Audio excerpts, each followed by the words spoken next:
وأطيعوا الله ورسوله إن كنتم مؤمنين.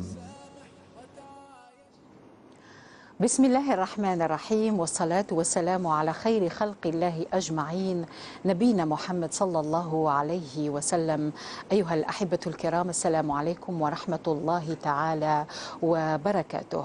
نجتمع بكم بفضل الله تعالى في موعد من مواعيد برنامج والصلح خير، وعلى المباشر نلتقي بقلب تقي ونقي، بدون خلاف، بدون نزاع، بدون قطيعة.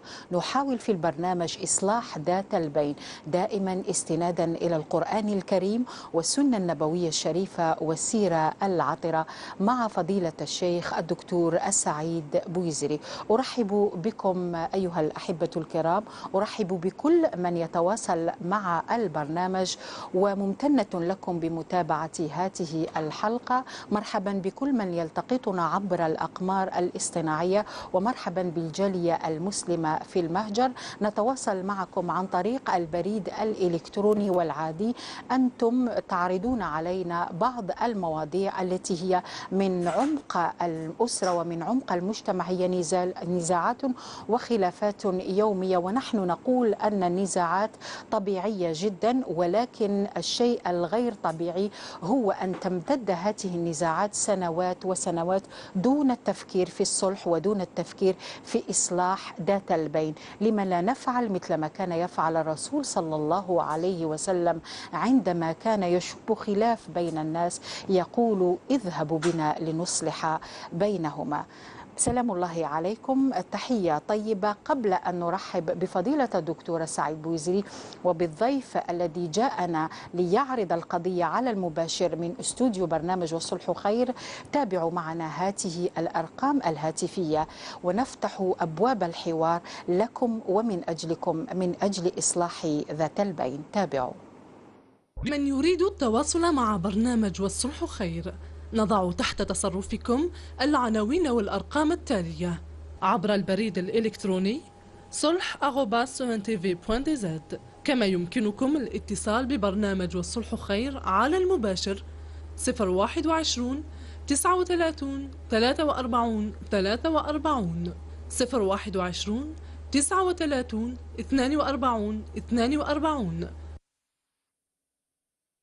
إذن وعلى بركة الله نبدأ في النقاش وفي إثراء موضوع في غاية الأهمية، ألا وهو الميراث بين الاستحقاق والحرمان. قبل ذلك تشاهدون معنا الزميلة زينب التي أرحب بها ونرحب بها، وهي تتواصل طيل هذا البرنامج، تتواصل عبر ترجمة اللقاء عبر لغة الإشارة كما تشاهدون. شكرا لك زينب، وممتنة لكم بمتابعة هذه الحلقة. نعود للترحيب بفضيلة الدكتور السعيد بويزري. مرحبا بك دكتور. مرحبا. كيف حالك دكتور؟ الحمد لله رب العالمين. الحمد لله. إذن كما يشاهد الجميع، معنا أيضا ضيف السيد محمد بويغلي الذي جاءنا من مدينة الجسور المعلقة، المدينة الجميلة قسنطينة.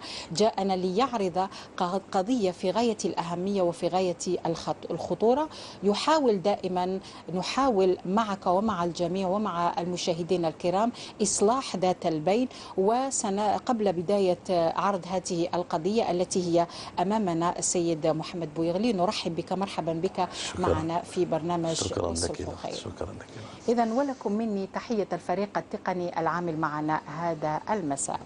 دكتور السلام عليك. وعليكم السلام. إذن نعود دائما دكتور إلى مشكلة الميراث. هي ليست بمشكلة طالما أن القسمة الشرعية واضحة في الشريعة الإسلامية، ولكن هناك دكتور من يحرم من الميراث، يحرم، ومن يحرم هذا الشخص من الميراث هو إما فرد من أفراد العائلة أو طرف آخر ليس من العائلة يتعلق الأمر أولا ربما يكون الخلاف حول قطعة أرض، حول عقار، حول يعني أشياء كثيرة يتركها الميت، يا ربي يرحمه إن شاء الله. إذا هكذا جاءنا السيد محمد لعرض هذه القضية، ولكن مهمة جدا مقدمة فضيلة الدكتور سعيد بويزري محمد بويغلي من قسنطينة. دكتور، لماذا هذا الحرمان؟ لماذا هذا الحرمان؟ ولماذا هذه القضايا تزداد يوما بعد يوم في أروقة المحكمة؟ تفضل دكتور. لك الفضل. بسم الله والحمد لله والصلاة والسلام على رسول الله. معاشر المشاهدين الكرام، السلام عليكم ورحمة الله وبركاته. أنا بدوري أرحب بالأخ العزيز الأخ محمد في برنامج الصلح خير، وأسأل الله عز وجل أن يجعل هذا البرنامج إن شاء الله مفتاحا لكل خير. أختي نجاة، هذا السؤال مهم جدا. لماذا يحرم صاحب الحق في الميراث من حقه؟ من حقه، نعم. لابد أن نعرف ابتداء من باب التذكير أن الميراث، أن الرزق من الله، الله هو الرزاق. نعم، سبحانه قال وتعالى. ربنا في أي القرآن: وفي السماء رزقكم وما توعدون. وقال في آية أخرى: وكأي من دابة لا تحمل رزقها الله يرزقها وإياكم، إلى آخر الآيات. فالله هو الرزاق، والله هو المالك للأشياء ابتداء وأثناء وانتهاء. نعم. أما البشر يسيرون هذه الممتلكات، عقارات ومنقولات وغيرها من الأموال، يسيرونها مؤقتا إلى أجل معلوم. نعم. وحينما تنتهي حياة الإنسان المالك مؤقتا، وقد ذكرنا مرارا أن ملكية الإنسان للمال هي ملكية استخلاف وإنابة، لقوله تعالى: وأنفقوا مما جعلكم مستخلفين فيه. إذن الآية صريحة في بيان طبيعة ملكية الإنسان للمال. يا هذا الإنسان اللي راك تكسب بين يديك هذا المال مؤقتا، لا بد أن يؤول هذا المال بعد وفاتك إلى ورثتك وهم الخلفاء. نعم.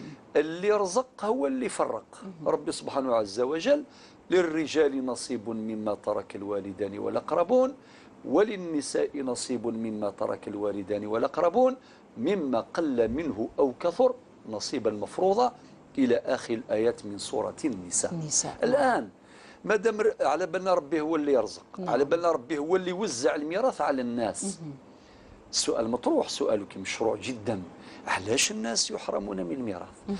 أسباب الحرمان كثيرة. على سبيل المثال، من بينها أحيانا يأتي هذا الحرمان من داخل الأسرة، يعني كأن يأتي أحد الورثة ويعتدي على جميع الميراث. نعم. يديه كامل، مستخدما في ذلك إما سيف الحياة، قال أنا كبير نتاعكم، أنا أخوكم الكبير، وأنا اللي كونت هذه الثروة مع باباكم، وأنا اللي صرفت، ربما أنا اللي بنيت، أنا اللي عليت. نعم. وعندي راتب وعندي لابي، ويبدأ يجبد في الأعذار. نعم. استخدام سيف الحياة، ولا يجوز الاستيلاء على حق الإنسان، حق سواء في الميراث أو في غيره، باستخدام سيف الحياة. وأحيانا باستخدام العنف، يكون الحرمان باستخدام العنف. نعم. واحد يستخدم القوة، يقول أنا ندي، واللي ما عجبوش الحال يروح لدار الشرع، للمحكمة. وهذوك الناس اللي محقورين، اللي مظلومين، محرومين أيضا. نعم. يقولوا كيفاش نشارعوا خونا. نعم. قدام المحكمة، خليه نتلاقوا في الآخرة. وأحيانا يكون الحرمان بإجراءات خاطئة، ظلم. نعم. إجراءات فيها تعسف. نعم. فيها تعسف، تزوير ربما، فيها تعنت، وفيها تزوير. كل مرة كيفاش تكون. ويأتي إنسان ما عنده حتى علاقة بتلك الملكية، ويستظهر وثيقة يقول أنا المالك، اللي ما عجبوش الحال يتفضل أمام القضاء. إذن هناك صور عديدة لحرمان المستحقين من الميراث من حقوقهم.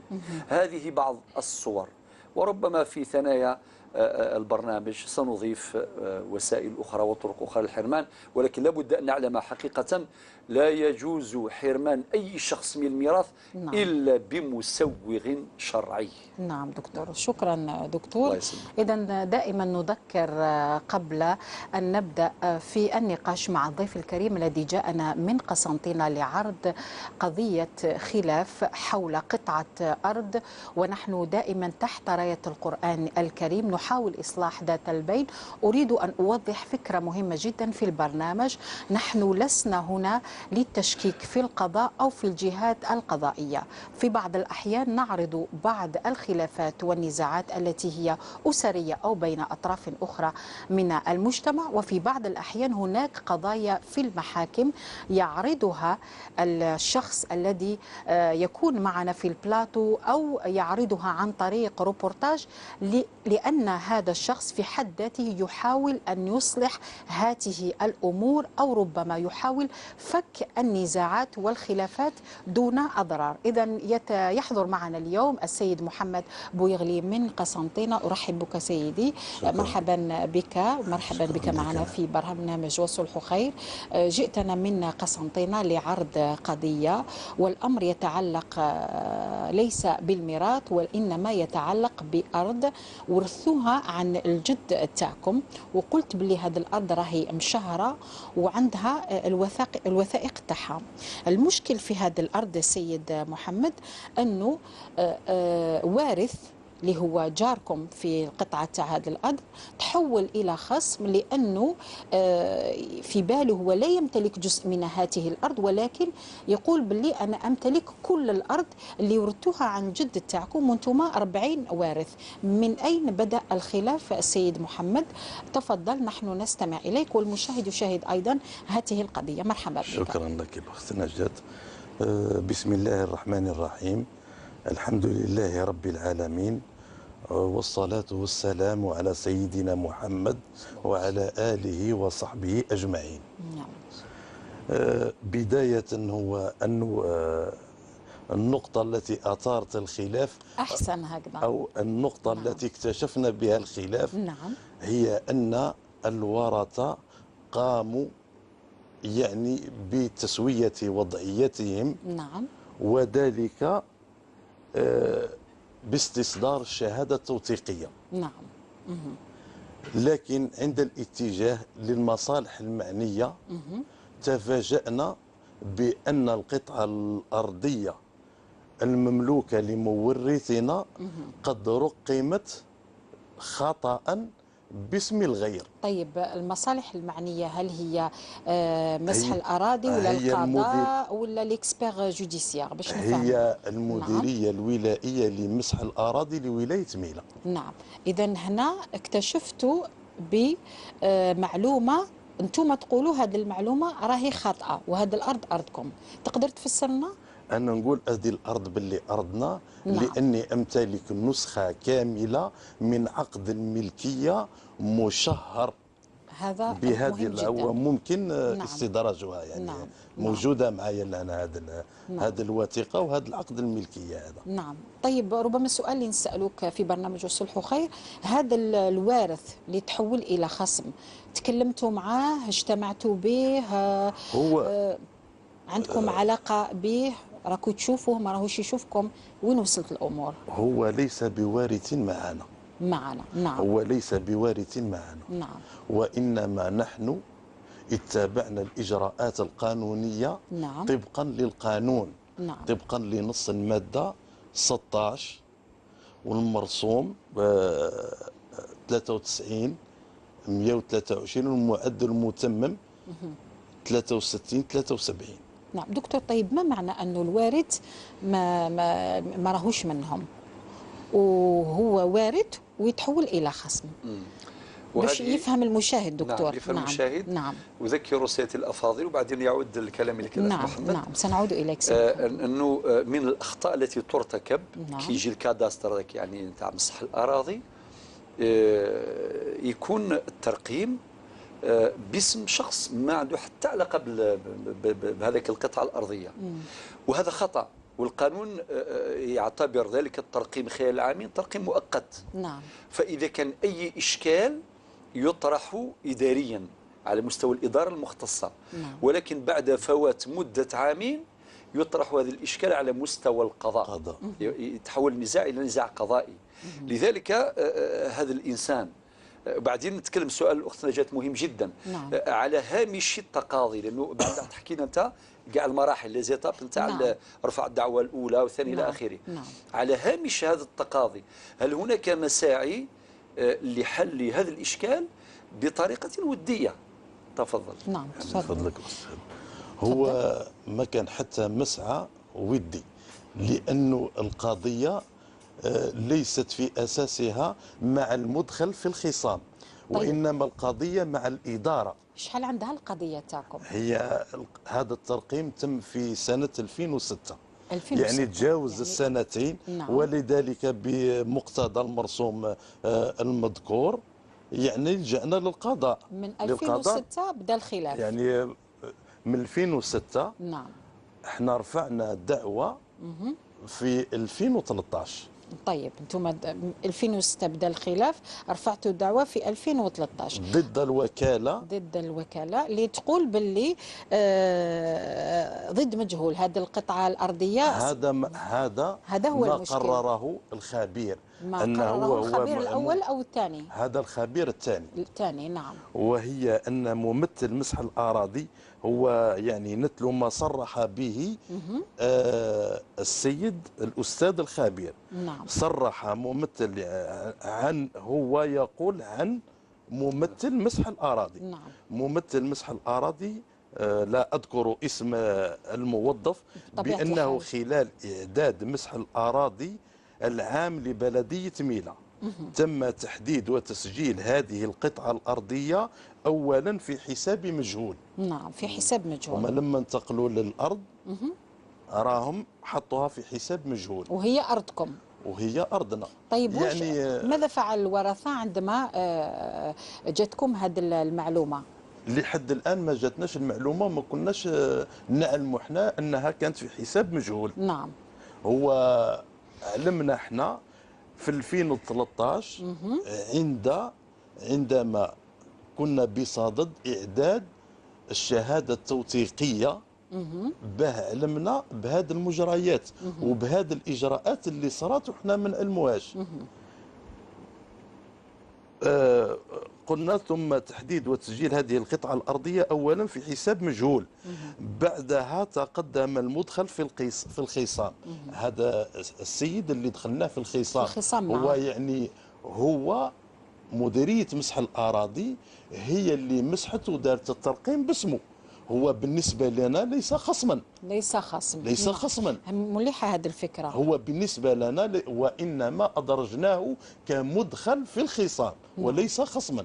دكتور، طيب الخصم اللي ما راهوش خصم وبعد يولي خصم عن طريق مؤسسة، ماذا يعني هذا؟ ربما هذا الشيء ربما اللي قلق الورثه وخلاهم لحد الان ينفستيس با هذا القطعه تاع الارض اللي خلاها لهم جدهم الكبير. نعم. تفضل دكتور. لك الفضل. وفي الحقيقه يعني احسنت في عرض القضيه الاخ محمد. حفظها لانه تماما يعني بالاجراءات بالمواد القانونيه سنوات. نعم. معذره دكتور. وبجميع المراحل يعني ممتاز. ويبقى الان هو فعلا قال لك خصم ليس هذا الشخص الذي لانه في البداية وهكذا بالنسبة للتقرير الخبير نسب هذا الكلام إلى الإدارة. قال لك تم كتابة هذا أو توثيق هذا تسجيل هذه القطعة الأرضية في حساب مجهول. معنى هم الآن راهم يقضوا مباشرة الإدارة التي أخطأت. هنا المطلوب يعني والخطأ وارد، وكأن نقول أن هذه الإدارة دخلتهم في خلاف مع أنه هما ما كانوش رايحين للخلاف مع هذا الشخص. الخطأ من الإدارة. من نعم. الإدارة. لذلك هم يقول لك نطالب بحقنا بإثبات حقنا واسترجاع حقنا في ملكيتنا لهذه القطعة الأرضية. أما الطرف الآخر الذي هو أدخل في الخصام فقط، ولكن هي الخصوم مباشرة مع الإدارة التي أخطأت.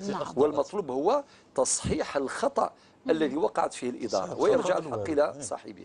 نعم. ونصلح حتى بين المؤسسة والمواطن. أليس كذلك؟ نعم.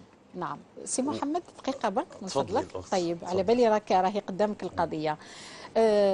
بعد بعد ما جات مؤسسة مسح الأراضي وكاين خطأ في الترقيم وهذا الأرض ضد مجهول، أنتم عودتوا وليتوا لإعادة مسح هذه القطعة الأرضية ولا رحتوا مباشرة للإكسبير لا، جوديسيار؟ احنا رفعنا دعوة نعم. قضائية نرفض الترقيم لأنه خاطئ، نعم. وإعادة ترقيم جديد. نعم. طبقا لعقد الملكية تاع المورد تاعنا اللي هو جدنا، اللي هو جدكم، ربي يرحمه. ربي يرحمه. نعم. هذا هو المطلب تاعنا. وهذه قطعة الأساسي أرض في قسنطينة أو في منطقة في منطقة ميلا، في ميلا. إقليم بلدية ميلا. في ميلا. نعم. في ميلا، يعني في إقليم بلدية ميلا. نعم. يعني في ميلا، قلب في ميلا. البلاد في كما قلب نقولوا احنا ميلا. في قلب ميلا، قلب البلاد. في نعم. قلب البلاد. نعم.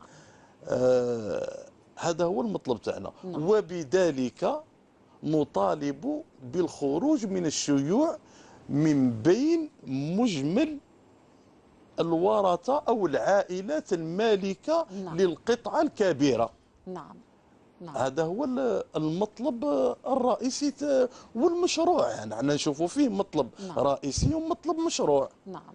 لأن ما دام عندنا نسخة كاملة من عقد حقكم. الملكية، نعم. نعم. يحق لنا الورثة. يحق نعم. لنا أن ترقم باسم الورثة أو باسم مورثنا. نعم. وإحنا أعددنا فريضة شرعية باسم الورثة وأودعناها وأرفقناها في المحكمة الإدارية. في المحكمة. دكتور، في بالنسبة لهذه النقطة، وقتاش عودتوا مثلا طلبتوا الخبير القضائي الأول؟ هو ما دام أنه الخلاف ينصب في خلاف تقني، نعم، فهو يتعذر على القاضي القيام به بطبيعة الحال. نعم. وهو بذلك عين خبيرا قضائيا مختص في الطوبوغرافيا لحل هذا النزاع. طيب، بعد تعيينه من طرف القاضي ماذا حدث؟ كي يعود ولا الخبير وش قال؟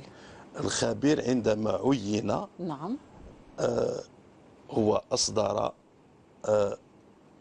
يعني لكل الأطراف استدعاءات رسمية، وخرج أول مرة للقطعة الأرضية، لكن لم يحضر أي معدات. نعم. يعني خرج ملاحظا فقط. ملاحظا فقط. نعم. وحاضر معه كل الأطراف، نعم. ممثل الحفظ العقاري، نعم. وممثل عن الوكالة الولائية لمسح الأراضي، والمدخل في الخصام، ونحن الورثة.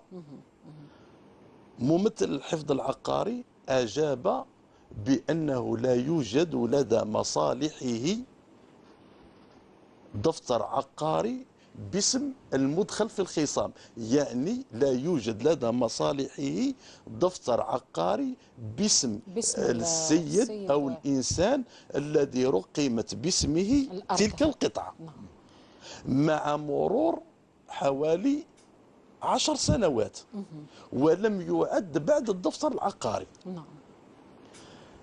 أما مديرية أو الوكالة الولائية لمسح الأراضي تقول بأن هذه الأرض هو كما ذكرت الآن، نعم. أنها قيادتها ضد مجهول، وجاهد الإنسان وتقدم المدخل في الخصام السيد فلان، وفي غياب أصحاب الحقوق الأخرى. نعم. لأنها هي قطعة كبيرة.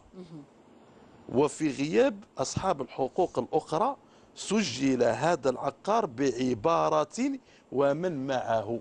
نعم. نعم.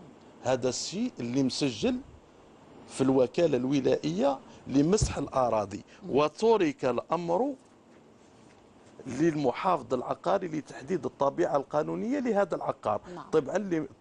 طبقا لما جاء في الأمر 74-75 المؤرخ في سنة 75 المتعلق بإعداد مسح الأراضي العام خاصة المادة 3 منه. نعم. ممثل الأخت دقيقة. نعم. ممثل الحفظ العقاري الترقيم تم حسب نتائج مسح الأراضي كما ينص على القانون. يعني ممثل الحفظ العقاري نعم. يعني يتبرأ ويلقي المسؤولية على الكادستر. نعم. طيب واضح. شكرا. سنعود إليك سيد محمد من قسنطينة لعرض هذه القضية. قبل ذلك أذكر بعنوان هذه الحلقة: الميراث بين الاستحقاق والحرمان، وأذكر بالأرقام الهاتفية لنفتح أبواب النقاش معكم ومن أجلكم، من أجل الاستماع إلى قضاياكم التي تتعلق ربما بمشاكل الميراث وخلافات حول الميراث. إذا شعار هذا الموسم: ولا تنازعوا. إذا أذكر بالأرقام الهاتفية التي تشاهدونها في أسفل الشاشة: 021 39 42 42 021 39 43 43. ومن أراد أن يتصل من خارج الوطن ما عليه إلا أن يستعمل 00 213. دكتور، نعم. استمعت إلى السيد محمد الذي عرض القضية اللي تتعلق بالأرض تاع الجد تاعو واللي فيها مشاكل، وراه جاب الملف لبرنامج والصلح خير. دكتور، هذا حرمان. نعم. يعتبر حرمان. نعم يقينا. نعم. مادام الله يبارك عندهم نعم. عقد ملكية لهذه القطعة الأرضية، نعم، الموروثة من مورثهم وهو الجد رحمه الله. نعم.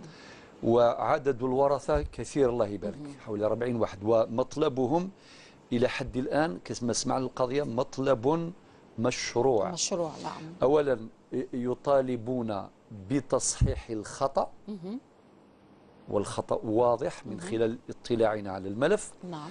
والأمر الثاني هو الخروج من حالة الشيوع، نعم. للديفيزيون. نعم. لأنه راهم في 40 من حقهم باش يقسموا هذه القطعة الأرضية. وزاد تم إعداد فريضة شرعية، وأكيد فيها مناسخات، يعني فريضة شرعية بالمناسخة، فريضة شرعية بالمناسخة. طيب. نعم. إذن إلى حد الآن الوثائق ترافق وتؤكد ما يقوله الأخ محمد. فقط نعم. حبينا أختي نجاة أنه يزيد يفيدنا شوية بما يخص الدعاوى التي رفعت القضاء لنعلم ما هي إجابة القضاء، يعني نعم. سواء الحكم الأول والثاني وهكذا. يعني نعم. يهمنا أن نحيط بالمسألة نعم. كاملة. نعم. إذن نعم. سيد محمد، الخبير الأول ثم الخبير الثاني ثم شيء لربما اللي وضعت علامات استفهام كثيرة عندما خرج الحكم الذي صدر في 13 جانفي 2016، ويقول بأنه في هذا الحكم رفض الدعوة الأولى لعدم التأسيس. قبل ذلك تقدر تختصرنا واش صرا بالنسبه لهذه الحاله؟ هو بإيجاز بالغ. نعم. هو أنه رفعت قضية على مستوى المحكمة الإدارية. نعم. وما دام الخلاف أمر تقني فالعدالة يعني عينت خبير عقاري مختص في الطوبوغرافيا. نعم. نعم. قام هذا الخبير بمباشرة عمله وأعد تقرير خبرة وأوضعه لدى أمانة ضبط المحكمة الإدارية بقسنطينة. نعم. لكن هذا الملف أو هذه الخبرة كانت سطحية جدا ولم تجب على سؤال القضاء.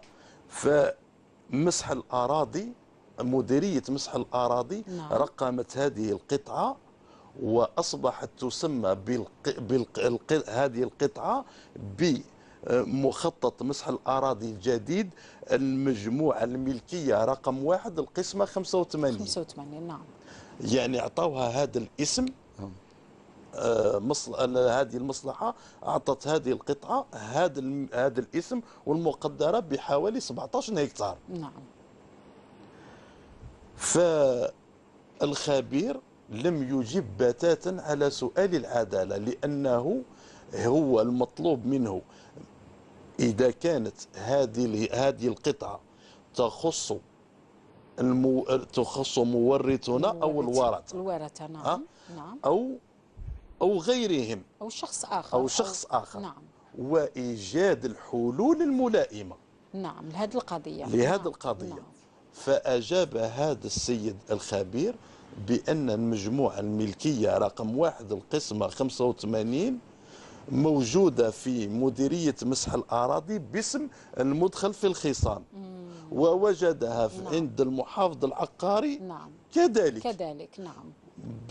بدون أن يتم دفتر عقاري لهذا الأخير. نعم. ولهذا رفعنا قضية ثانية وإعادة سير الدعوة واستبعاد الخبرة. نعم. وعلى مستوى المحكمة الإدارية وكان ذلك كذلك. يعني المحكمة الإدارية استبعدت الخبرة وعينت خبير ثاني. الخبير هذا الثاني، هذا الخبير الثاني قام، أكلت له نفس المهمة التي أكلت بنفس بالحكم بمقتضى الحكم السابق. الخبير الثاني راهو خرج معاه معدات ويعني كما نقولوا بالعاميه وكيل هذه الارض واعتمد على مخططات. واستخرج مخطط المسح هذا للقطعه الملكيه واحد قسمه 85. وزاد استخرج من مصلحه مسح الاراضي لولايه ميلا مخططا اخرا. وطلب مني أنا شخصيا استخراج مخطط القديم. وهو بحوزة الآن مخطط بتاريخ 1885. وطابق المخططات وقام بعملية المطابقة وأبدى تعيينات ودلالات أكد فيها أن القطعة الأرضية محل النزاع تدخل ضمن القسمة الملكية رقم 1 القسمة 85. طيب استوقفك لهنا في الآن في هذه النقطة، سأعود إليك. قبل ذلك سنأخذ مكالمة هاتفية ثم نعود إلى مخطط 1885 أين استوقفنا الضيف الكريم محمد بويغلي من قسنطينة. نفتح أبواب الحوار معكم. حلقة اليوم هي الميراث بين الاستحقاق والحرمان، ونأخذ أول اتصال من مدينة بوسعادة. خديجة، الحاجة خديجة من مدينة بوسعادة. السلام عليكم. وعليكم السلام ورحمة الله تعالى وبركاته. مرحبا بك سيد. الله يحفظكم إن شاء الله. راني عندي قضية، ماذا بكم تحلوا لي هذا المشكل، ربي يحفظكم. راني من بوسعادة. مرحبا بك خديجة سيدة خديجة. يا الحاجة من فضلك برك ماناش نسمعوا فيك مليح. نقصي التلفزيون أرجوكي، نقصي التلفزيون. نقصتي له. مرحبا بك. نعم، وشنو هي قضيتك؟ نعم. أنا شوفي أخويا مات وخلى 3 بنات وولد، والولد هذاك هو اللي يتوكل على المال، واخويا موصيني على البنات انا نقسم عليهم الورث. وتوفى الله يرحمه القاضي قصيده منع هو كبر الولد. والطفله بنت عطاوها حقها عمها وجدها جراو لها الورث. وقعدوا البنات اللي امهم وحده اخوهم والام والاخت عطاهم جزء من المال، والبنت الثانيه ما حبش يعطيها قسمها لحد الان. وكي نقول له وراني مقاطعاته على هذا الشيء، ماذا بكم تقولوا لي من القطاع نتاعو راهي خايفه من القبر. راهي خايفه من القبر. راكي خايفه من القبر. نخافوا كاع من القبر ان شاء الله. ربي نجينا ونثبتوا افعالنا. الحاجه يسلك اخته ويسلكني انا، راني قعدت معربه. الحاجه خديجه، هذا الخوك وقتاش مات؟ هذا اخويا مات عنده مده، والله السنه اللي مات فيها عنده مده 13 سنه، اكثر عنده 16 سنه من اللي مات. 15 سنه. الورثه دكتور؟ 16 سنه من اللي مات. ورثته واش خلى الورثه؟ شحال العدد تاع الورثه اللي خلاه؟ الورثه قلتي لي 3 بنات وبنتين وواحد امهم وحده. عاودي لي سيده الحاجه من فضلك العدد تاع الورثه، عاودي رانا نسمعوا فيك. 3 بنات وولد. 3 بنات وطفل. نعم 3 بنات وطفل. الطفله امها وحده، هذيك خلصها عمها جالها على ورثها وجدها ابوي وامها. فهمت دكتور. وهذولا مساكن كينام خوهم ما حبش يسلكهم، وكي قلت له انا قال لي لا نسلكش راني قاطعت، وقلت له ما نلقاكش حتى قال سلكت اختك. نعم يعني الاخ ولد والخط عطاه حاجه قليله يعني مش ولا فهم، ولا والبنت الثالثه ما عطاها والو، وراني مقاطعته وما يستعجل المقاطعه. ما راكيش تتكلمي معاه؟ المقاطعه تليق لي ولا ما شافليش؟ الحاجه خديجه راكي مغشه يا الحاجه. نعم. راكي مغشه بالعقل باش نفهموا. والله مغشه راكي مغشه باينه. وخايفه من قبري على المقاطعه. ان شاء الله ربي ما يكون غير الخير، ربما نخلوا رقم التليفون تاعها دكتور. نعم ان شاء الله. هو راه يسكن في مساعده وانا نسكن في بلاد فيها نجدل، ماذا بكم تفوجوني بكلمات اللي يهديه ربي. ان شاء الله ان شاء الله ربي يهديه. ان شاء الله ربي يهديه وما تزعفيش عليه، ان شاء الله يكون الصلح، والصلح خير يا الحاجه خديجه. الصلح خير بهذه طريقه حوس الصلح ان شاء الله يا رب. ان شاء الله ان شاء الله ان شاء الله. ويستركم. امين امين. وعندي مداخله اخرى، ربي يحفظكم ربي يحفظكم. امين. ديروا لنا محو القران الاميه في قناه نعودوا نقراو كاين مش قادرين نخرجوا. محو الاميه حبت تقرا. تخلي ان شاء الله الحاجه. دكتور سعيد ربي يبارك فيه. امين ان شاء امين. الله يديروا لنا برنامج ساعه في النهار نعودوا نقراو محو الاميه في البيوت. ان شاء الله ان شاء الله. الحاجه خديجه خلي رقم التليفون تاعك في العارضه التقنيه نتصلوا بك بعد نهايه البرنامج. ان شاء الله كيف نخليه والله ماني عارفه كيف. ماشي معك وليدك ولا بنتك ولا؟ عندي وليدي صح، عيطي له قولي له خلي رقم التليفون وحنا نكتبوه. شوف ها الله معك، ها وقالت خلي رقم اتصال مع السلامه. شكرا شكرا. سفيان عاشور من البرج. شكرا سفيان. السلام عليكم اخي الكريم عاشور من برج بوعريريج. نعم مرحبا بك. الله يبارك فيك ربي يطول معك ان شاء الله. مرحبا بك سي عاشور. انا نتكلموا على الميراث بين الاستحقاق والحرمان. اذا عندك انشغال او قضيه او خلاف او نزاع. ماشي عندي انشغال قضيه. نعم. قضيه تاعي راهي ضرت بزاف الدوار. قضيه تاعك نعم عاشور؟ لا ضرت بزاف الدوار، الفاميله كلها ضرت بعضها كلاف بعضها. ضرت كاع الدوار كامل يعني دشرة كما نقولوا. غير الخير. واحد ما يهضر مع واحد. غير الخير يا سي عاشور. ان شاء الله هذا واش راني نتمنى. نعم. هذا واش راني نتمنى نشوف الشيخ اذا كان اذا ممكن يقدر يجينا هذا كيف عاود يجينا يستحدنا نجيبوه. طيب سي عاشور تقدر تقولنا برك باش المشاهد يفهم، باسكو المشاهد عنده لانه عنده الحق باش يفهم القضايا. الخلاف حول ماذا سي عاشور؟ الخلاف هو يجيبوا لنا الانسان هي دخلت في الشرع، ومن بعد يجيبوا لها انسان والانسان هذاك ما يقسمش قد. نعم. كي ما يقسمش قد الورثه ما يقبلوش. وهل قسمة القضائية أم قسمة ودية؟ تحجر الإنسان مش عارف. سي عاشور هذه القسمة تاعكم هذه عندكم خلاف على أرض ولا عقار ولا واش كاين في كما راك تقول في الدوار؟ أرض خلاص. سي عاشور خلي رقم تليفون تاعك. القسمة هل كانت قضائية؟ قال لك الدكتور بويزري القسمة هل هي قضائية أو ودية؟ لا ودية ماهوش قضائية. قضائية ما قبلناهاش. ودية دكتور. ودية نعم عاشور نعم. هذا في 100 مليون خسارة بلا ما نجحنا فيها حتى شيء. وكيفاش في هذيك المنطقة ما راكوش كاع تتكلموا مع بعضاكم؟ والله واحد ما يهضر مع واحد ما شفتوش رجل مصلح يصلح بيناتكم؟ سي عاشور؟ أنا معاك. شفت رجل مصلح يصلح بيناتكم ولا لا؟ هذا هو الرجل المصلح نحوسوا الشيخ هذاك اللي عندكم واسمه الشيخ صالح ولا الشيخ مش عارف واش اسمه. اجنده تاعك هو اسمه الدكتور سعيد بويزري يصلح ذات البين. ان شاء الله نكونوا كاع صالحين ونصلحوا امورنا كامل يا سي عاشور.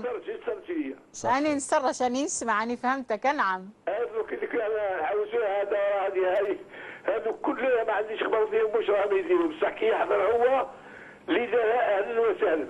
ان شاء الله ربي يطول في عمره ان شاء الله. خلي رقم تليفونك يا سي عاشور. خلي رقم تليفونك من فضلك. معليش كاين مازال الخير مازال الخير في الامه مازال والله يبارك. طالت نعم طالب. كي عارفه هذه من وقتها وحنا ندرسوا عليها من سنه 80. من السنوات من الثمانينات. من سنه 80 وحنا كل واحد يطلع والاخر يهبط. ربي يقدر الخير بيناتكم. طيب سي عاشور، سي عاشور ان شاء الله يكون الخير. ارجوك باش هكذا يتسنى الامر لكل المتصلين رقم التليفون وندبروا راسنا. شكرا سي عاشور بكل عفويه هو والحاجه خديجه. شكرا. دكتور 40 دقيقة هكذا باش نعاود نشوفوا في القضايا. وبالنسبة للبريد الإلكتروني والقضايا المطروحة أمامنا، سيد محمد بويغلي الذي جئتنا من قسنطينة 1885. نعم 1885 باختصار، يعني اختصر لي كل المراحل حتى وصلتوا رفض الدعوة الأولى لعدم تأسيس. تفضل. هو يعني توجد حيثية يعني نعم. يعني أريد يعني ذكرها. نعم. هي أنه السيد الخبير عندما انتقل إلى مديرية مسح الأراضي، هنا كما يرى الأستاذ الدكتور مدير الحفظ العقاري لا شيء، ما عنده أي شيء بخصوص القطعة الأرضية إذا كانت باسم المدخل في الخصام. نعم. أما مدير مسح الأراضي يقول لا شيء، واعتذروا تسليمنا نسخة من بطاقة التحقيق المعتمد عليها في تسجيل المجموعة الملكية موضوع النزاع رقم 1 قسم 85 لفائدة المدخل في الخصام ومن معه. يعني الإنسان يتعجب. نعم. ويحتج هنا ويقول نعم. مدير الحفظ العقاري أو ممثله غير أنهم تعذروا تسليمنا نسخة من بطاقة التحقيق المعتمد عليها في ترقيم القطعة موضوع النزاع باسم المدخل في الخصام، ذاكرين سبب وجود تعليمة صادرة عن مديريتهم العامة تمنع ذلك. نعم. مع أنه نعم. السيد يعني الخبير، نعم الخبير يعني بحوزته حكم ممهور بالصيغة التنفيذية، يعني محتواها أن الجمهورية الجزائرية الديمقراطية الشعبية تأمر الوزير. نعم. إذا كانت تأمر وزير المالية نعم. بتطبيق هذا الحكم، كيف يعترض موظف في مستوى معين ويحرم الورثة من حقهم ويحرم كذلك الخبير من إتمام خبرته؟ نعم.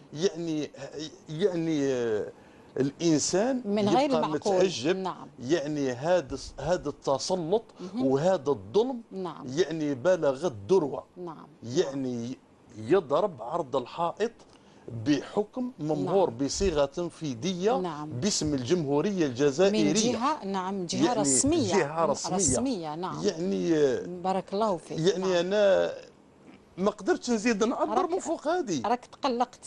راك تقلقت. وهذا بالنسبة لعقد الملكية، نعم. هاو يوجد هاي النسخة كاملة من عقد ملكية المشهر بتاريخ 16/5/1907 حجم 1039 رقم 12. نعم.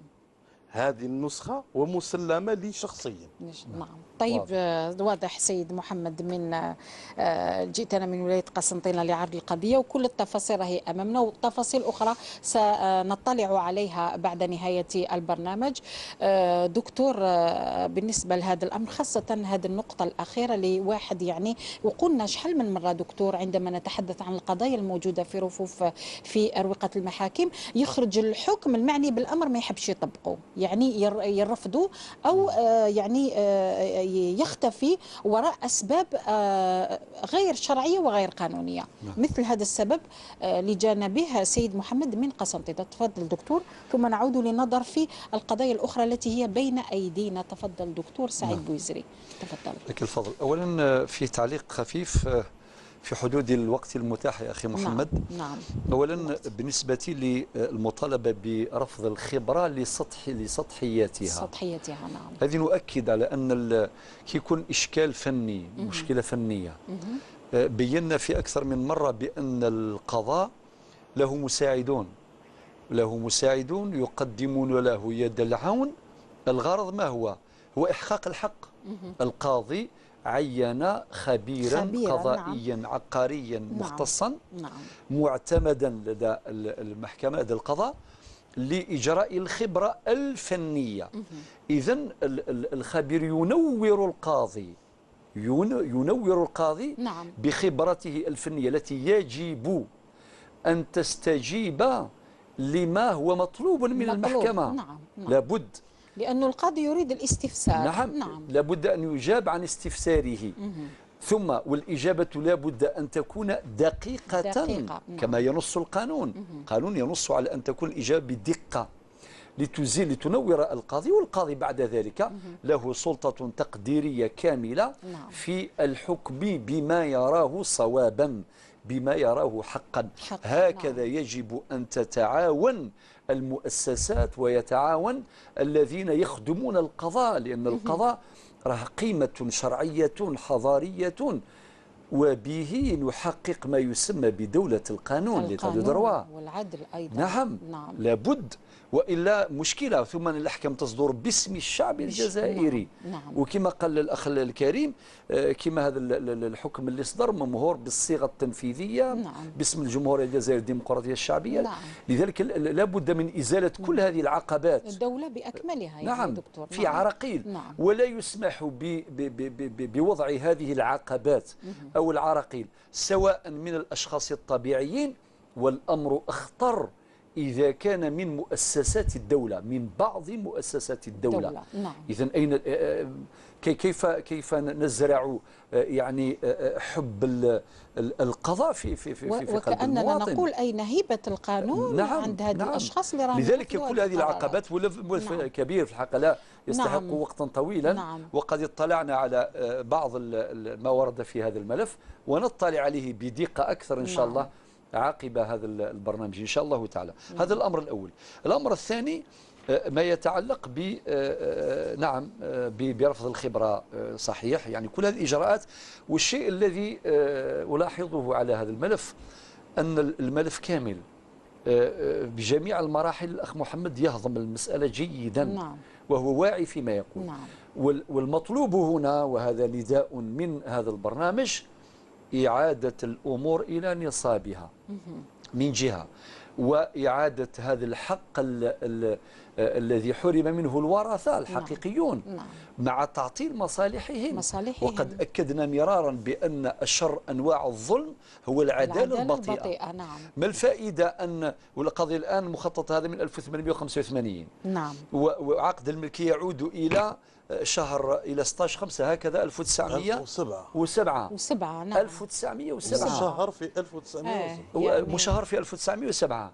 يعني بأي حق يحرم الورثة الشرعيون الحقيقيون من حقهم في استغلال هذه الأراضي. نعم. وفي إقامة العمران، في إقامة البنيان، ربما يديروا فلاحة، يغرسوا أشجار وهكذا. بأي حق؟ وكل وقت يعني يضيع بعد اليوم في الحقيقة زيادة في الحرمان وزيادة في الظلم. نعم. لابد أن يرفع هذا الظلم عاجلا لا آجلا. نعم. وطبعا إن شاء الله تعالى، معلش أختي نجاة، نعم. إن شاء الله نتمنى في وقت آخر إن شاء الله يعني نبشر يعني أصحاب الحقوق وكذلك المشاهدين، لأن نعم. كل مشاهد الآن ينتظر النتيجة كيف هي. يعني بالمناسبة إذا كان بقى لنا وقت أو في وقت آخر نعم. نبشر المشاهدين بقضايا كثيرة حلت باش يقول بأن هناك حلول فعلا. نعم. ونتوجه بالشكر الجزيل إلى القضاة الذين يتعاونون مع رجال الصلح تعاونا مثمرا، فأحييهم من هذا المقام. وأحيي كذلك مساعدي القضاء من الخبراء وغيرهم، فجزاهم الله خير الجزاء. وكذلك حتى بعض المحامين الذين يتعاونون فعلا مع الخصوم من أجل إيجاد حلول ودية سريعة فاعلة لقضايا الناس. نعم دكتور. نعم. شكرا. إذا نشكرك السيد محمد بويغلي. القضية راهي في منبر برنامج والصلح خير، وسنرى في بعض التفاصيل وندقق فيها مع برنامج والصلح خير. نشكرك جزيل الشكر. شكرا لكم. شكرا. إذا من أراد أن يتصل بنا أو يعرض قضية من قضايا الخلاف أو النزاع في شتى المواضيع، عليه أن يتصل ببرنامج والصلح خير. كيف ذلك؟ تابعوا معنا.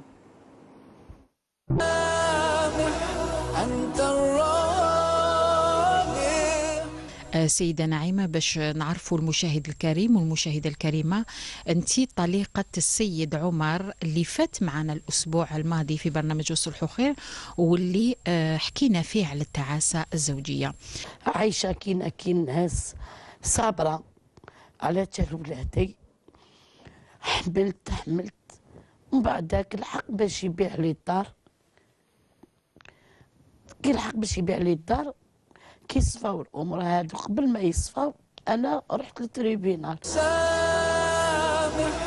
أنت الراضي. 6 أشهر سجن غير نافذة، وإحنا تعويض أولي 300 مليون سنتيم. بعد هذه المحاكمة تمت محاكمة ثانية في المجلس برويسو، الطبيبة عطوها عام سجن نافذ. احنا التعويض قال لك عدم الاختصاص، عدم الاختصاص نروحوا للمحكمة الإدارية. رحنا وليس كل الضحايا، لأن كاين ضحايا خافوا، قال لك احنا ما نقدروش نروحوا من بعد تصرى لنا متابعات. أنت الراضي. في حالة ما الصلح تم، مادام عندك موافقة مبدئية، هل مستعد تتنازل عن كل القضايا اللي في المحكمة إذا تم الصلح؟ إذا تم الصلح، أنا تم الصلح سي نورمال نتنازل عليهم. نحن السباقين الصلح، قلت لك بالدليل هذيك تاع الأئمة اللي جمعناهم كاع. أنت الراضي. احنا مالكين قطعة أرض منذ سنة 1967 في حي البدر، وبجوار هذه القطعة هذه احنا رانا يعني نستغلوا قطعة أرض فيها حوالي 600 متر، ودايرين فيها يعني محل تجاري لصناعة الحديد. ومن بعد تفاجئنا جانا محضر قضائي من بن جراح جاي بلغنا بأمر بالطرد. أنت الراضي. إلى كل من أراد أن يعرض خلافا أو قضية أو نزاعا، برنامج والصلح خير يزوركم في بيوتكم لتصوير قضاياكم ولإيجاد حل لمشكلاتكم. اتصلوا على الرقم 021 37 41 21. أنت الراضي. ويكون الصلح بعد عرض القضايا. قبل أن نعود إلى السيدة يمينة من العاصمة، يقول سفيان يتصل بنا السيد عيادي من قسنطينة، من تلمسان، معذرة، تلمسان. عياد. نعم. عياد، شكرا سي عياد، مرحبا بك في برنامج الصلح خير سيد عياد. عندك قضية أو خلاف سيد عياد؟ عندنا واحد القضية احنا كبيرة في هذه، يعني واحد 20 سنة، راه في 20 سنة. 20 سنة. 20 سنة. نعم. أكثر. نتاع ميراث نتاع جد ما فيها لا. تاع ميراث تاع الجد. نعم. الجد تاعنا هذا 4 تاع الجد، هذا 4 تاع الأولاد. عنده 4 أولاد. نعم. نعم سي عياد. وقسموها، وعمامي هذا وقسموا هذا الملك. زيد شوية، زيد التليفون. أنا لا أستمع جيدا سي عياد، ممكن ترفع صوتك من فضلك؟ نعم. نعم. نعم.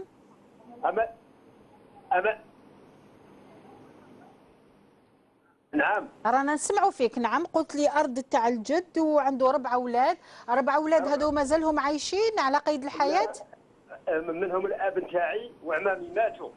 الأب تاعك وعمامك ماتوا؟ ماتوا الله يرحمهم. والأب تاعك مازالوا عايش سي عياد؟ لا ميت.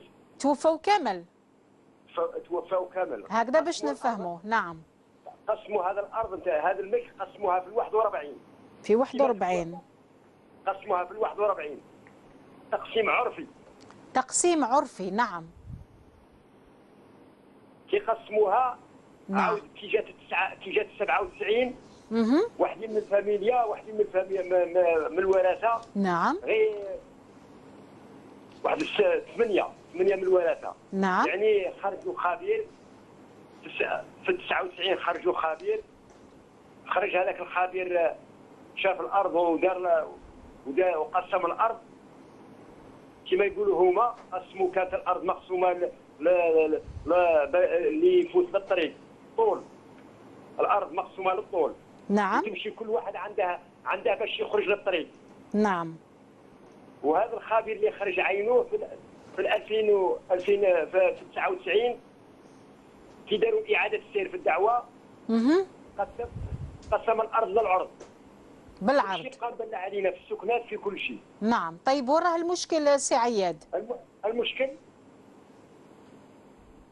كي عاودوا سابقونا على الخبره في اعاده السير. نعم. اصدر قرار في 2001. يعني سابقوا على الخبره والمنطق نتاع الحكم نتاع القرار واضافه القول له بتسجيل القسمه بمحافظه العقار. نعم. نعم. لمده 16 سنه لحد الان. واليوم هذا الوقت هذا الناس يعني هذا الورثه نعم. يديروا البعض من الورثه التعدي على الملك العقاري. تعدي. ما عندهمش يعني الصفه نتاع الملك نتاع الارض. يقبض لك غير الA والB والC. نعم. يقول لك اودي يدير لك تعدي على الملك العقاري. نعم واضح حتى وصلت الناس في التالي اصدر واحد يعني حكم في 2014. 2014 صدر حكم. نعم. هذا السي دكتور نقطه الحساسه هذه. نعم. اصدر واحد القرار عينوا خبير في 2014. نعم.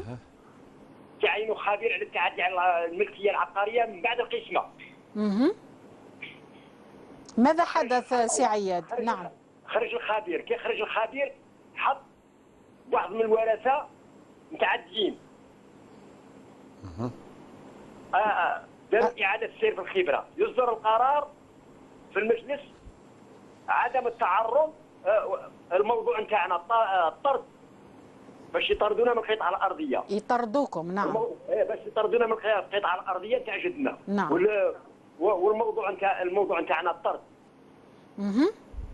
كي يصدر القرار يحكم القرار واضافه يحكم القرار عدم التعرض للمدعين كانهم ملاكين في القطعه الارضيه. الA والB والC هذه. الA والB والC. وهما لا عقود لا تنقل ملكيه لا اي حاجه. نعم. ورفض باقي الطلبات لعدم الاثبات في الموضوع. لعدم الاثبات. وشكرا دكتور. بارك الله فيك. شكرا سيد عياد. لم يبقى من الوقت للنظر في القضايا. يقول سفيان من العاصمة؟ سفيان. يمينة من العاصمة. نعم. السلام عليكم. السلام عليكم يمينة. وعليكم السلام ورحمة الله تعالى وبركاته. مرحبا بك يمينة. إذا كان ممكن يمينة تقدري تختصري برك القضية تاعك تفضلي. بارك الله فيكم على الحصة. نعم شكرا. الله يجازيكم إن شاء الله. شكرا إن شاء الله. المشكل تاعي أنايا أن الجار تاعي. نعم. المشكل تاعك يمينة. نعم. عندي مشكل مع الجار تاعي. عندك مشكل مع جارك. نعم. هو استغل كامل المساحة تاعو. استغل كامل المساحه نتاعو، سقط كامل المساحه 180 متر مربع. نعم. وفتح عليا مطلات في الطابق الاول. في الطابق الاول. فتح عليا مطلات. فتح عليك مطلات في الطابق الاول. نعم. ومن بعد انايا اضطريت نطلع الحائط نتاعي. نعم. اضطريت نطلع الحائط نتاعي. باش هذيك المطلات تاعو تغلق له. كان يقول عليا الاختلاس الاصوات، شيء نسمع بزاف الناس. يعني في احراج. نعم. نعم. مع العلم انه هو ما خلاش فينا، انا اللي خليت فينا، هو ما خلاش فينا، ما احترمش القوانين تاع البناء. هو ما احترمش. نعم. صح سيدي. ومن بعد ضربني في المحكمه. نعم. كي طلعت لك الصوره هذاك رفع عليك دعوه في المحكمه. في المحكمه. نعم. وقال باللي راها دات لي 25 سنتيم على طول الحائط. بانه ديت 25 سنتيم على طول الحائط. نعم 25 سنتيم على طول. نعم. طبعا المحكمه بعثت خبير. نعم. نعم. واش دار هذاك الخبير يمينة؟ الخبير لما جاء ما قامش بالمهمه تاعو كما ينبغي. واش دار يمينة؟ دار لي الطول تاع الحائط تاعي 15 25. مع العلم ان عندي لما لما جاو داروا القياسه تاعو نعم. ما دارهاش على احسن وجه. ايضا تخلي بتصريحات كاذبه. فيها تصريحات كذب. طيب يمينة باش نعطوك حقك يعني في هذه المسألة، ولأنه ما بقناش الوقت للنظر في القضايا الأخرى، خلي رقم تليفون تاعك العارضة التقنية بعد البرنامج سنتصل بك يمينة. بارك الله فيك. وفيك بركة. دكتور، نعود إلى السيدة معذرة يمينة من العاصمة اللي تقول: مات زوجي عام 2013 تاركا أما وأبا و3 بنات، وتركة تتمثل فيما يلي: مسكنا 5 غرف، سيارة، مبلغا ماليا في البنك، مبلغا ماليا في المنزل. كيف نوزع هذا الميراث حسب الشريعة والقانون؟ إذن ستشاهدون معنا القسمة الشرعية مباشرة من برنامج والصلح خير في الشاشة. نعم دكتور تفضل. أولا هذه المسألة أين المسألة سفيان أو سيد أحمد؟ إذا مات هذا الرجل عام 2013 تاركا زوجة وهي السائلة الأخت يمينة. نعم. تاركا أبا وأما و3 بنات. نعم. إذا هذو هما الورثات. هي واضحة في الشاشة. نعم. الله يبارك. إذا تابعوا معنا سادتي الأفاضل. الحل كالآتي: إذا ترك زوجة وترك أما وأبا و3 بنات. راهي عندي دكتور. نعم. فالزوجة ترث الثمن. ثمن بين. كما تلاحظون على أقصى اليمين الزوجة ترث الثمن. نعم. التعليل لوجود الفرع الوارث اللي هما نعم. البنات. نعم. والأم ترث السدس. نعم. السدس أيضا لوجود الفرع الوارث. ولقوله تعالى: ولأبويه لكل واحد هما السدس مما ترك إن كان له ولد. وطبعا كلمة الولد تنسحب على الذكر والأنثى، تشمل الذكر والأنثى. نعم. والأب يرث السدس أيضا، ولكن هنا يرث السدس فرضا والباقي تعصيبا إذا بقي. لماذا؟ لوجود الفرع الوارث المؤنث. نعم. أما البنات في 3 يديو الثلثين، يعني يرثنا الثلثين، يعني سين على 3. تبعوا معي سادتي الفوق مباشرة أصل المسألة اللي هو 24. نعم. علاش 24؟ لأنه هذا هو الأصل الصغير الذي يمكن أن نستخرج منه السهم أو سهام الورثة. نعم. فالزوجة ترث ثمن 24 معناه 3. يعني 24 في 1 على 8 يساوي 3. هذيك اللي درناها في الخانة في الوسط. الأم ترث سدس 24 مع ترث 4 من أصل 24. نعم. والأب يرث سدس 24 معناه يرث 4. والبنات في 3 ثلثي 24 معنا 16. كيفاش خرجناها؟ 24 في 2 يساوي 48 مقسومة على 3 يساوي 16. الآن نقسموا هذه الأسهم على الورثة. هل هناك انكسار ولا لا؟ 3 مقسومة على الزوجة لقينا الله يبارك عادية مادام وحدها ما كان حتى إشكال بدون فاصلة ولا كسر. و4 مقسومة على الأم مادام وحدها ما كان حتى إشكال ولا انكسار. و4 مقسومة على الأب أيضا ما كانش انكسار، ولكن كان انكسار على مستوى طبقة البنات. 16 صبروا معنا سادتي لا يمكن قسمتها على 3. لو كان 15 على 3 سهلة يساوي 5. مادام هناك فاصلة هنا نقول في علم الفرائض المسألة فيها انكسار لا بد لها من تصحيح. كيفاش نصحوها؟ باختصار ناخذ عدد الرؤوس المنكسرة على 103 نضربوها في ماشي 24 هو في خطأ لازم نضربوها في 27 نضربوها في 27. نعم. الله غالب اليوم درنا برك فلاحي. نعم. فلاحي بسرعة يعني. نعم. ولكن في خطأ. المفروض علاش نضربوها في 27؟ لأن المسألة عالت من 24 إلى 27. عالت من 24 إلى 27. بالمناسبة هذا العول دروك سيدي المخرج ممكن تنحى هذيك الورقة باش نشرح للسادة مباشرة باش يشوفوا لي الآن باش يعني يفهموني مليح. دكتور الرياضيات طبعا علم الفرائض. علاش قال النبي صلى الله عليه وسلم تعلموا الفرائض وعلموها الناس. في رواية فإنه أول علم يرفع. علم دقيق جدا، علم حسابي رياضي.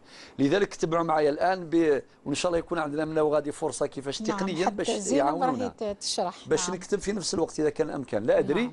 المهم المسألة هنا عالت، كيفاش عالت من أصل 24 ل 27 خاطر كيجمعوا 3 نتاع الزوجة، زيد لها 4 نتاع الأم أو ولاو 7، زيد لها 4 نتاع الأب إذا ولاو 11، زيد لها 16 نتاع البنات، إذن 11 زائد 16 يساوي كم؟ يساوي 27. إذن في المسألة عالت من 24 إلى 27. وسبحان الله هذه المسألة يا الأخت يمينة حصلت في عهد علي بن أبي طالب، سبحان الله، وصلت لك في الجزائر نتاعنا في 2016 هذه الفريضة. سبحان الله. نعم. وكي صارت في عهد علي بن أبي طالب هناك فائدة علمية مهمة. نعم. سيد علي راح باش يدير الخطبة. نعم. خطبة الجمعة. نعم. وجات المرأة كما يا أختي يمينة هذه، قالت له يا إمام هو مات زوجي تركني وترك أبا وأما وبنات. نعم.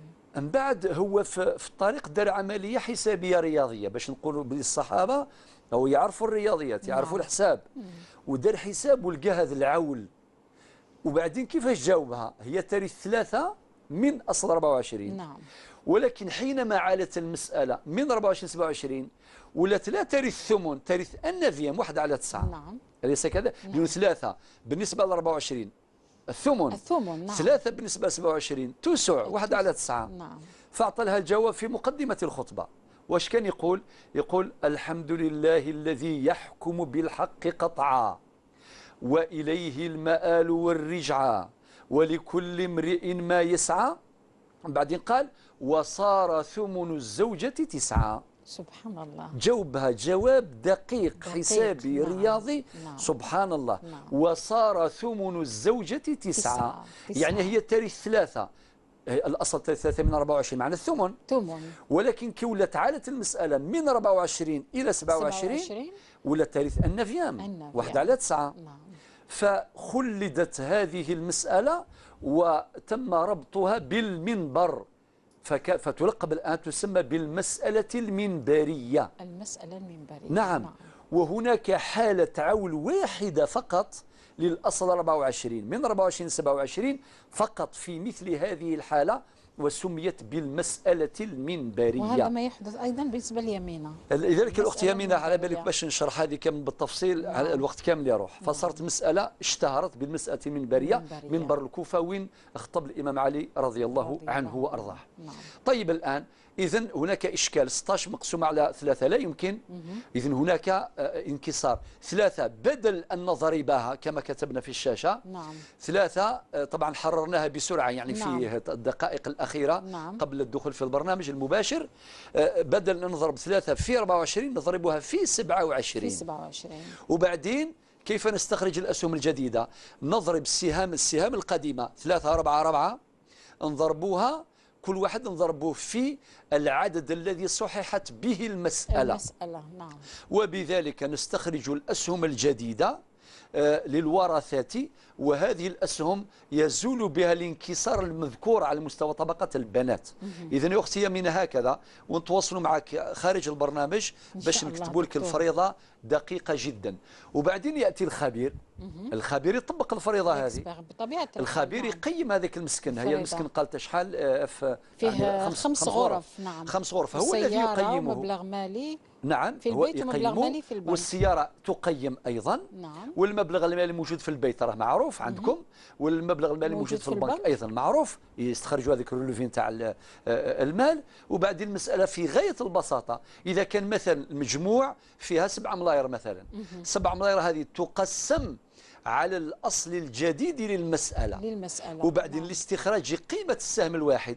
وبعدين الزوجة يبان لها شحال عندها الأسهم، والبنات شحال عندهم، والأم شحال عندها، والأب شحال عنده. قلنا السدس فرضا زائد الباقي تعصيبا. نعم. وما بقى حتى شيء لأن نعم. المسألة عالت الآن. نعم. لو كان المسألة فيها رد ولا شيء من القبيل فائض يعود إليه عن طريق التعصيب، ولكن لم يبقى له شيء. نعم. إذن ثم الخبير يخرج قيمة كل وارث، حق كل وارث.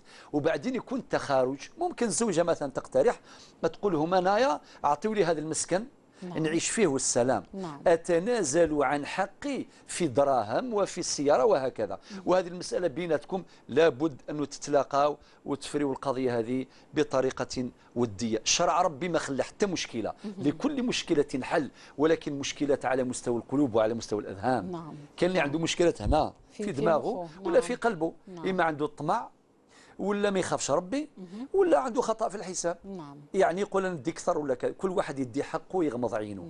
اختي من هذا واش نقدر لأنه الوقت ضاق باش نعطي فرصة للإجابة عن باقي الأسئلة، ونفيدك بالفريضة دقيقة خارج البرنامج إن شاء الله تعالى. إن شاء الله. وهكذا لا تضيع الحقوق. دكتور الحاجة خديجة من بوسعادة دكتور اللي تقول الأخ مات وترك 3 بنات وولد، وهذا الولد تقول يعني خذ كل المال. نعم. والله يا الحاجة خديجة كما تألمتي نحن نتألم معك. نعم. على لأنه هاو الفريضة سمعتي. نعم. وطبعا الوقت ما يسمحناش نشاركوا، عندنا وسائل باش نشرح هذه الامور باش المشاهد يتبع بدقه. نعم. اذا كان خوك مات وخلى 3 بنات وخلى ابن، وطبعا الزوجه انت ما ذكرتيهاش ولكن هي وارثه. نعم. وكذلك الام اذا كان موجوده. نقول سادتي الافاضل جميعا، اذا تعلق الامر بالفريضه لا بد من دقه المعطيات. نعم. خاطر احيانا واحد كيطرح السؤال يخلي بعض الورثه ما يذكرهمش، وهذه بالتجربه. كي نروحوا نحروا فريضه والامر كذلك بالنسبه للموثقين وبالنسبه للائمه وبالنسبه للمفتين. نعم. ونلقاو باللي هناك ورثه خباوهم من المستحيل ما ذكروهمش. يعني ما ذكروهمش. نعم. اما خطا، هذا ما كان ما نقولش. نعم. الحاله الثانيه نقعدوا في الخطا في احسن دكتور. نعم. نقولوا يا ناس لازم حتى يتذكر الجميل بذكر جميع الورثه دون استثناء. أن يذكروا الورثه او الاقارب حتى ما همش ورثه. نعم. حنا نسقطهم نقولوا بلي هذا ماهوش وارث، هو قريب ليس وارثا. نعم. لانه محجوب حجب حرمان حجب اسقاط. نعم. لحاجب معين. ولكن باش نسقط وارثا شرعيا يعني من البدايه هذا خطا لا يصح. نعم. لذلك نقول لك يا اختي يا خديجه الحجه 3 بنات مع الابن، اذا كان غير هذا واش خلى؟ المساله بسيطه. معناها اصل المساله هنا على 5، 3 بنات وزايد الابن بزوج، لأن ربي قال للذكر مثل حظ الأنثيين. معناه مقدار التركة يوزع على 5. الابن عنده سهمان أو حصتان، والبنات كل واحدة عندها سهم. إذا كان هناك زوجة ترث الثمن، إذا كان هناك أم صاحبة السدس وهكذا. وهذا واش نقدر نقول يا مدام خليتي الهاتف نتاعك نتواصلوا معك عبر الهاتف خارج البرنامج، تعطينا المعطيات الدقيقة ويكون الجواب دقيقا في اللقاء القادم إن شاء الله وقدر. نعم. دكتور عاشور من برج بوعريج الكارثة أنه يقول لك الدوار كامل واحد ما يتكلم مع واحد، والقضية عندها سنوات يعني عديدة. ودكتور هو ثاني يقول له ترك الرقم التليفون تاعو، ولكن لا بأس أن توضح هذه المسائل دكتور. والله أول السؤال مطروح، يعني كي تكون قضية من 1980 يعني الآن شحال كم سنة؟ 36 سنة تقريبا. نعم. يعني عجيب يعني كيف شرع ربي واضح. أو سمعتوا الآيات وسمعتوا ما كاينش مشكل، ما عندهاش حل. ثم الآن يا سي عاشور أخويا اكيد كاين مشاكل نفسيه، مشاكل والله غير بعض الناس يا اختي نجاة احيانا نقولوا روحوا للبسيكولوج مباشره. نعم. لانه يجيبني مباشره باش يستولي يقول لك انا ندي. نعم. نقول له ولدي انت قبل ما تسال المفتي لازم تروح للبسيكولوج، تروح لواحد يسقم لك كاع الامور هذه في نفسيتك وكذا نفسيا. وقبل ذلك ايضا الايمان مع ربي. يعني باي حق دائما نقول نقتدي ونهتدي من اجل الصلح. نعم. لكن نقولوا يا ناس يا سيدي كما قالت لكم اختنا نجاة في لقاء اليوم، قال لكم معليش الخطا تكون، معليش تكون بعض الظلم، ولكن الشيء اللي ماهوش مقبول هو الانسان حينما يفر من الحق. ايضا. نعم. يقول لك ما نخبيوش الشمس بالغربال وصغمره طيس غربال. فبالتالي كل يعني لومنا يكمن هنا. نعم. هذاك الفرار. لذلك رفعنا الشعار مره نقولوا نعم للحوار لا للشجار لا للفرار لا للدمار. نعم. اذا كان الحوار كاين حل، اذا كان فرار اللي يهرب ما كانش حل. اذا كان واحد يدخل في قيره يدخل حرب استخدام العنف وكذا ايضا ما كانش حل.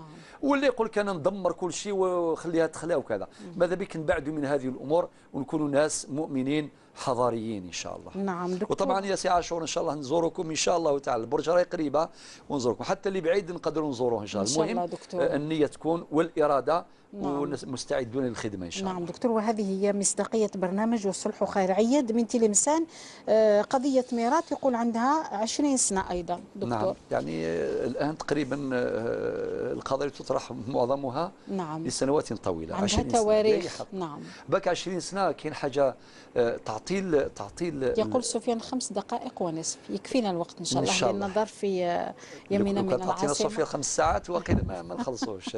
عندها خلاف مع جارها يمينة. نعم عياد من تلمسان. نعم قلت على بالك تتعطل، كاين حاجة اسمها تعطيل وسائل الإنتاج. نعم الأرض وسيلة من وسائل الإنتاج. ليس كذلك. والمال المنقول إذا كان تعطل أيضا لم يقسم في حينه، هناك تعطيل لهذه الوسائل. وهذا لا يصح، لأن الشريعة الإسلامية من مقاصدها استثمار المال. استثمار المال، لذلك ذكرنا مرارا لا يصح تعطيل هذه الأموال مهما كانت أنواعها. الأمر الثاني لا يصح وضع العقبات، ولا يصح حرمان أصحاب الحق من الاستثمار في حقوقهم. يا سي عياد أخويا، ضرك كنت أقول ميراث الجد عنده 4 أولاد وقسموها عام 1941، الآن قسمة عرفية.